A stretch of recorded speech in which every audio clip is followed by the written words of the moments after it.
Students, good morning. आज हम एक नया चैप्टर का अध्ययन आरंभ कर रहे हैं और उस चैप्टर का नाम है अम्ल, क्षारक और लवण, यानी एसिड, बेस एंड साल्ट। तो हम बारी बारी से इन सभी का अध्ययन करेंगे और आज का हमारा जो टॉपिक होगा वह अम्ल का होगा, यानी एसिड का होगा। एसिड के बारे में हम गंभीरता के साथ अध्ययन करेंगे और जो हमारे सिलेबस के अंतर्गत जितने भी अम्ल से जुड़े हुए क्वेश्चंस हैं उनको हम देखेंगे। तो आइए देखते हैं अम्ल किसे कहते हैं। तो सबसे पहले हम अम्ल की प्राचीन अवधारणा की बात करें कि प्राचीन समय में हम अम्ल या अम्लीय पदार्थ किसे कहते थे। तो प्राचीन काल में ऐसे पदार्थ जो स्वाद में खट्टे होते थे उनको हम अम्ल या अम्लीय पदार्थ कहते थे। यानी प्राचीन अवधारणा हमारी अम्ल की ये थी कि जितने भी पदार्थ खाने में हमको खट्टे लगेंगे, यानी जिनका भी स्वाद खट्टा होगा, उन्हें हम अम्ल या अम्लीय पदार्थ कहेंगे। जैसे आपका आम हो गया, कच्चा अगर आम है तो खट्टा लगता है, इमली है तो खट्टा लगता है, आंवला आपका खट्टा लगता है, सिरका आपका खट्टा लगता है। तो इन सारे पदार्थों में कुछ ऐसे तत्व हैं जो एसिडिक होते हैं, यानी अम्लीय होते हैं, इसलिए इनको हम अम्लीय पदार्थ या प्राचीन काल में इन्हें हम अम्ल कहते थे। तो आइए इसकी परिभाषा हम लिख लें।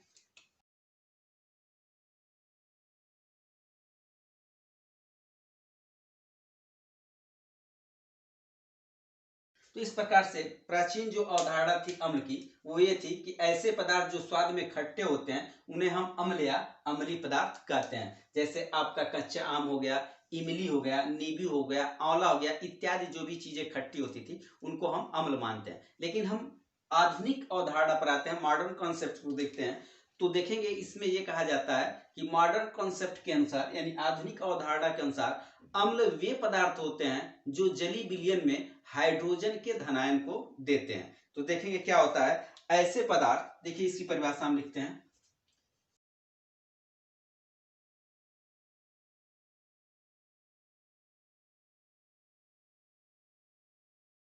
जैसे अम्ल की परिभाषा देखेंगे कि ऐसे पदार्थ जो जलीय विलयन में हाइड्रोजन का धनायन देते हैं उन्हें अम्ल कहते हैं। यानी जो हमारी आधुनिक अवधारणा अम्ल की है, अम्ल की जो आधुनिक अवधारणा है, देखेंगे ध्यान से इधर, अम्ल जिसको हम कहते हैं एसिड की जो आधुनिक अवधारणा है उसके अनुसार ऐसे पदार्थ जो जलीय विलयन में हाइड्रोजन का धनायन देते हैं उन्हें हम अम्ल कहते हैं। अब वो कौन कौन से पदार्थ हैं इसका एग्जाम्पल देख लीजिए। एग्जाम्पल में लिखेंगे, देखिए क्या,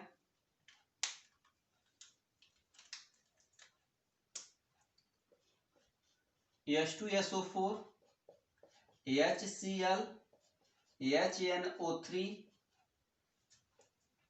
CH3COOH इत्यादि।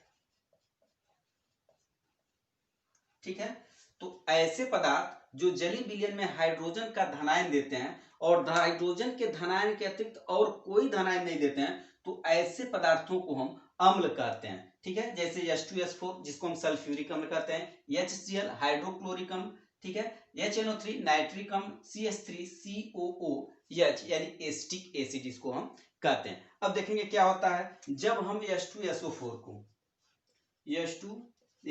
को पानी में ज्यों ही घोलेंगे तो यह देखिए अपने आयनों में टूट जाएगा। कैसे? 2H प्लस SO4 पर -2 चार्ज, ऐसे अपने आयन। यहाँ पर देखेंगे ये क्या है, हाइड्रोजन का धनायन। HCl की बात करें तो देखेंगे HCl, इसको भी ज्यों ही पानी में हम घोलेंगे तो यह टूट जाएगा हाइड्रोजन आयन प्लस क्लोरीन के ऋण आयन। ठीक इसी प्रकार देखिए HNO3 को HNO3, ये ज्यों ही पानी में हम घोलेंगे ये टूट जाएगा hydrogen ion plus NO3 minus में।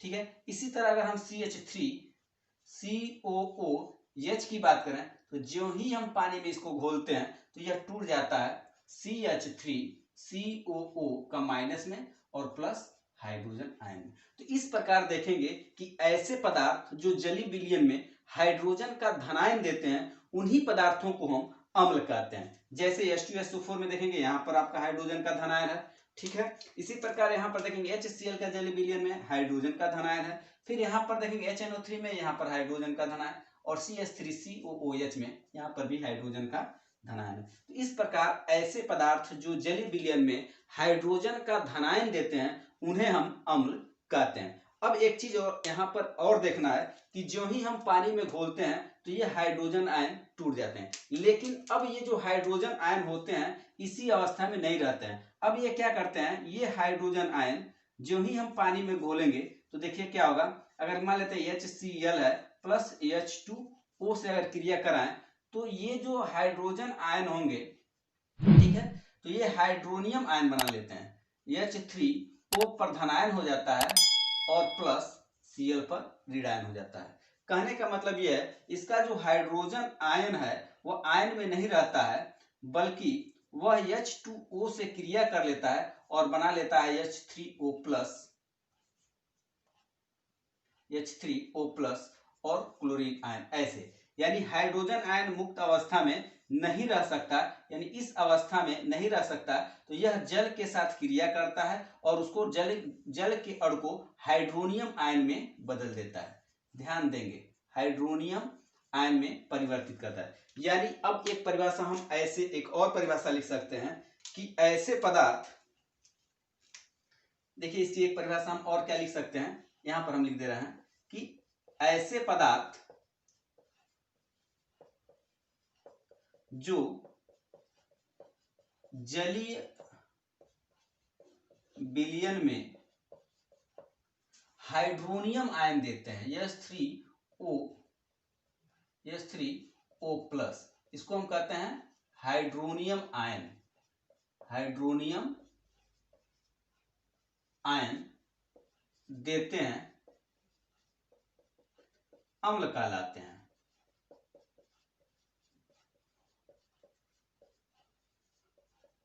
ठीक है, इस तरह से हम अम्ल की दो परिभाषा लिख सकते हैं। एक वह कि ऐसे पदार्थ जो जलीय विलयन में हाइड्रोजन का धनायन देते हैं उन्हें हम अम्ल कहते हैं, जैसे H2SO4, HCl, HNO3 और CH3COOH इत्यादि। जैसे H2SO4 को हाइड्रोजन आयन, HCl को जल में घोला hydrogen ion chlorine ion, nitric अम्ल को घोला फिर भी हाइड्रोजन आयन मिलता है, CH3COH को हाइड्रोजन। लेकिन एक बात याद रखेंगे, ये जो हाइड्रोजन मुक्त होते हैं वह मुक्त अवस्था में यानी हाइड्रोजन आयन के रूप में नहीं रह पाते हैं और जल के साथ क्रिया करके, यहाँ पर जल के साथ हाइड्रोजन का जो आयन होगा वह जल के साथ देखेंगे क्रिया कर लेता है। ये क्या करता है, जल के साथ क्रिया करके हाइड्रोनियम आयन बना देते हैं।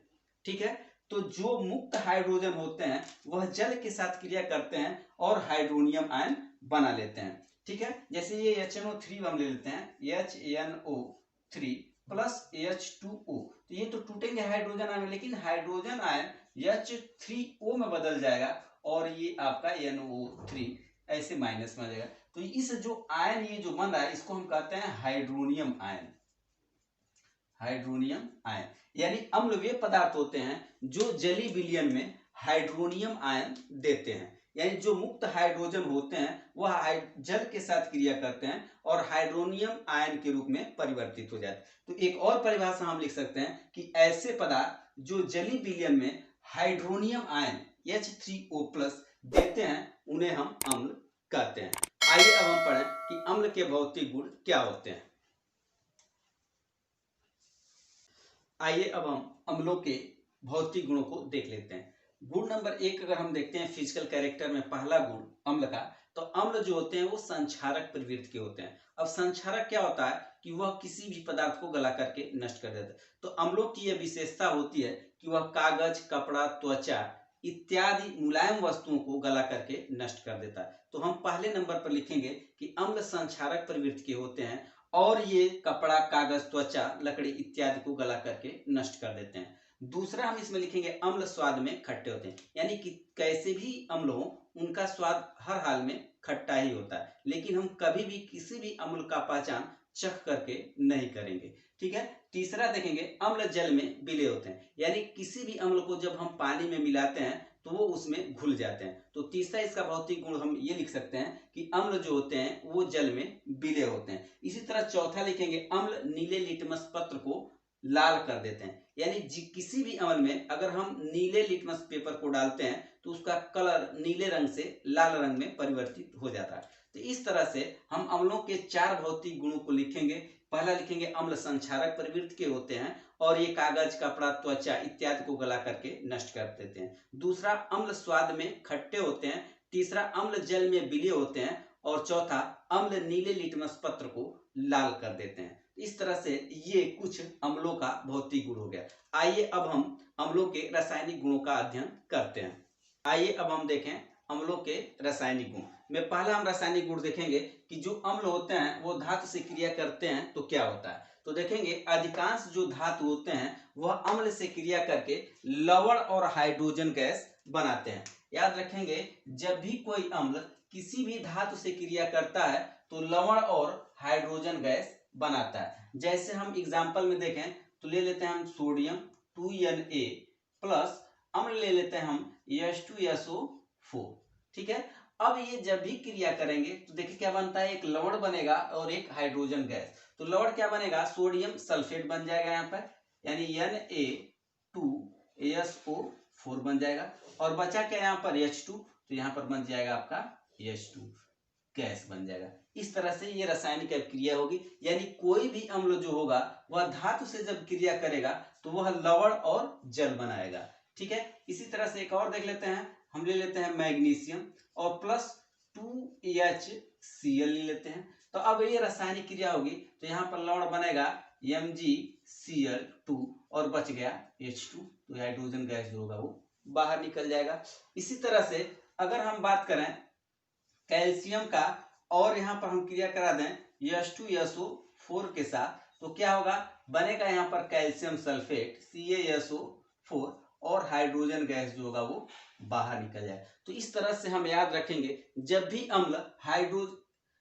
भी अम्ल धातुओं से क्रिया करेंगे तो लवण और हाइड्रोजन गैस बनाएंगे। जैसे सोडियम सल्फ्यूरिक अम्ल से क्रिया करता है तो सोडियम सल्फेट लवण और हाइड्रोजन गैस बना देता है। इस तरह से देखेंगे यहाँ पर भी ये सब क्या है, लवण है और ये सब क्या है, हाइड्रोजन गैस है।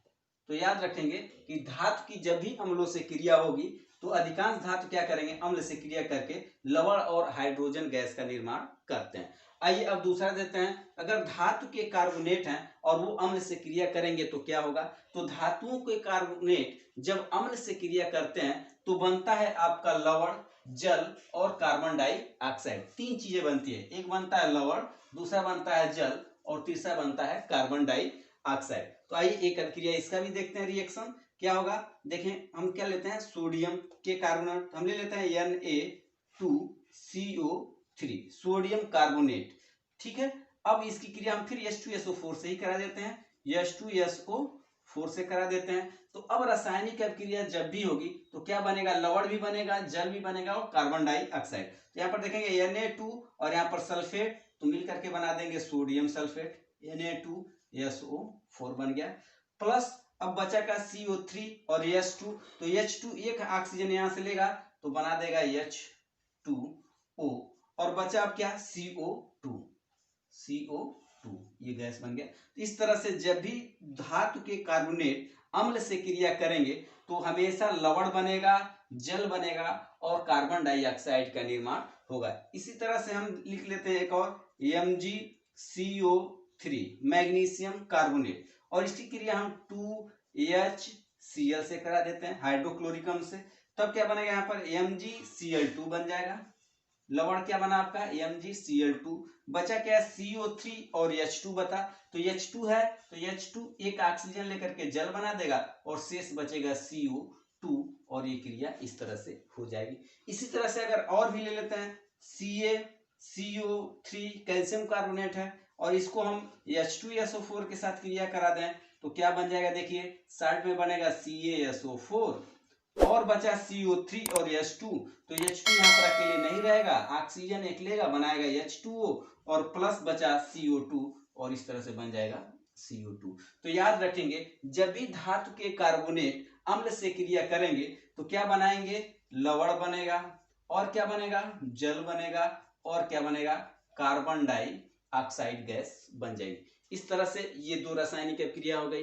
अब अम्लों की तीसरी विशेषता हम देखते हैं कि धातु के बाइकार्बोनेट से अम्ल क्रिया करके क्या बनाते हैं। तो धातु के जो बाइकार्बोनेट होते हैं वो अम्लों से क्रिया करके लवण, जल और कार्बन डाइऑक्साइड गैस ही बनाते हैं। जैसे धातुओं के जो कार्बोनेट होते हैं अम्लों से क्रिया करके कार्बन डाइऑक्साइड, जल और लवण बनाते थे, ठीक उसी प्रकार से धातुओं के बाइकार्बोनेट या धातुओं के जो हाइड्रोजन कार्बोनेट होते हैं वो भी अम्लों से क्रिया करके लवण, जल और कार्बन डाइऑक्साइड गैस का निर्माण करते हैं। जैसे देखिए धातुओं के बाइकार्बोनेट यानी NaHCO3 सोडियम बाइकार्बोनेट कहते हैं या इसी को हम सोडियम हाइड्रोजन कार्बोनेट कहते हैं। अगर हम इसकी क्रिया H2SO4 से कराते हैं तो क्या होगा, यहाँ पर 2 हम लगाएंगे तो क्रिया होगी तो क्या बनेगा, सबसे पहले लवण बनेगा। तो लवण बनेगा क्या, Na2SO4 सोडियम सल्फेट खत्म हो गए, बचा क्या, तो H2O बन जाएगा। देखेंगे फिर यहाँ पर H, अब यहाँ पर 2 देखेंगे, 2 यहाँ पे है, 2 यहाँ 4 यानी 2H2O हो गया। अब बचा यहाँ पर 2CO2। इस तरह से ये रासायनिक क्रिया होगी और आपका लवण, जल और कार्बन डाइऑक्साइड बन जाएगा। अब हम अम्ल की चौथी विशेषता देख लेते हैं, क्या होता है, अम्ल और क्षारों से क्रिया। यानी अम्ल जब क्षार से क्रिया करते हैं तो क्या बनाते हैं, लवण बनाते हैं और जल बनाते हैं। तो याद रखेंगे अम्ल जब भी क्षारों से क्रिया करेंगे वह लवण और जल बनाते हैं। कैसे, जैसे यहाँ पर देखेंगे एक अम्ल लेते हैं हम HCl प्लस एक क्षार ले लेते हैं NaOH सोडियम हाइड्रोक्साइड, ये क्षार है, क्रिया करते हैं तो बना लेता है NaCl प्लस अब H और O बच गया तो मिलाकर बना लेता है H2O। अब ये जो रासायनिक अभिक्रिया होती है इस अभिक्रिया को हम उदासीनीकरण अभिक्रिया भी कहते हैं, क्योंकि इन दोनों के बनने से जो लवण बनता है उससे जल जो होता है वो विस्थापित हो जाता है, इसलिए हम सोडियम क्लोराइड का ये उदासीन साल्ट यहाँ पर आपको मिलता है। इसी तरह से एक और अभिक्रिया ले लेते हैं H2SO4 और यहाँ पर ले लेते हैं CaOH का होल ट्वाइस, कैल्शियम हाइड्रोक्साइड से क्रिया कर लेते हैं तो बनेगा यहाँ पर CaSO4, कैल्शियम हो गया आपका और सल्फेट हो गया, बच गया 2 यहाँ पर हाइड्रोजन और 2 यहाँ पर हाइड्रोजन 4 और ऑक्सीजन बचा 2 तो हो जाएगा +2H2O। यहाँ पर भी ये जल का निर्माण हो गया। तो याद रखेंगे अम्ल जब भी क्षारों से क्रिया करेंगे, अम्ल जब भी क्षार से क्रिया करेंगे लवण और जल ही बनाते हैं और इस अभिक्रिया को हम उदासीनीकरण अभिक्रिया कहते हैं, क्योंकि जब साल्ट यहाँ पे जो बनता है, जो यहाँ पे साल्ट यानी लवण बना है उससे जल के जो अणु होते हैं वो विस्थापित हो जाते हैं। यह एक उष्माक्षेपीय अभिक्रिया है, ये भी याद रखेंगे, यह एक उष्माक्षेपीय अभिक्रिया है। यानी जब यह अभिक्रिया होती है तो उष्मा जो होती है वह उत्सर्जित होती है। ठीक है, तो अब जो उदासीनीकरण में जो उष्मा उत्सर्जित होती है उसे हम उदासीनीकरण उष्मा कहते हैं। देखेंगे उदासीनीकरण उष्मा, यानी किसी भी अम्ल क्षार के अभिक्रिया से जब लवण और जल बनता है तो उस अभिक्रिया को हम उदासीनीकरण अभिक्रिया कहते हैं। उदासीनीकरण एक उष्माक्षेपीय अभिक्रिया है, अतः उदासीनीकरण के फलस्वरूप जो उष्मा उत्पन्न होती है, जो उष्मा उत्सर्जित होती है उसी को हम उदासीनीकरण उष्मा कहते हैं। तो ये चौथी विशेषता हो गई। अब लास्ट में एक और पढ़ लेते हैं हम, पांचवी विशेषता कि अम्लों का धात्विक ऑक्साइड से क्रिया करने पर क्या होता है। तो देखेंगे अम्ल जब धात्विक ऑक्साइड से क्रिया करते हैं तब भी क्या बनाएंगे, लवण बनाएंगे और फिर जल बनाएंगे, फिर से दो ही चीज बनाते हैं। अम्ल धात्विक ऑक्साइड से क्रिया करके लवण और जल बनाते हैं। तो जैसे हम एक एग्जांपल ले लेते हैं सोडियम ऑक्साइड Na2O, और हम क्या करते हैं अम्लों के साथ क्रिया कराते हैं तो एक अम्ल ले लेते हैं HCl, ठीक है, यहाँ पर 2 कर लेते हैं 2HCl, तो हो जाएगा क्या 2NaCl, ये आपका हो गया लवण, ठीक, और बचा यहाँ पर H2 और O बचा तो बना देता है जल। इस तरह से हो गया आपका लवण और जल। तो याद कर रखेंगे कि अम्लों का जब भी धात्विक ऑक्साइडों से क्रिया होता है तो उस क्रिया में लवण और जल बनते हैं। ठीक है, इसी तरह से एक और ले लेते हैं कैल्शियम ऑक्साइड ले लेते हैं और इसकी अभिक्रिया हम H2SO4 से करा देते हैं तो क्या बन जाएगा, यहाँ पर देखिए कैल्शियम सल्फेट के साथ जुड़ेगा, बना देगा कैल्शियम सल्फेट और प्लस हाइड्रोजन और ऑक्सीजन जुड़ेंगे तो बन जाएंगे H2O। ठीक है, इसी तरह मैग्नीशियम ऑक्साइड का भी ले लेते हैं। मैग्नीशियम ऑक्साइड है मैग्नीशियम ऑक्साइड लेते हैं। अब इसकी भी क्रिया हम 2HCl से करा देते हैं। तो 2HCl से कराएंगे तो बन जाएगा यहाँ पर MgCl2, बचा क्या यहाँ पर H2 प्लस H2 और यहाँ पर बचा O, तो यहाँ पर लगा देंगे हम O, जल बन गया। इस तरह से हम देखेंगे अम्ल जब भी धात्विक ऑक्साइडों से क्रिया करते हैं तो लवण और जल बनाते हैं। इस तरह से आज हमने पढ़ा अम्ल की प्राचीन अवधारणा, आधुनिक अवधारणा, अम्लों के भौतिक गुण और साथ साथ हमने अम्लों के रासायनिक गुणों का भी अध्ययन कर लिया। आज की क्लास में इतना ही, मिलते हैं नेक्स्ट क्लास में नेक्स्ट टॉपिक के साथ। तब तक के लिए गुड बाय।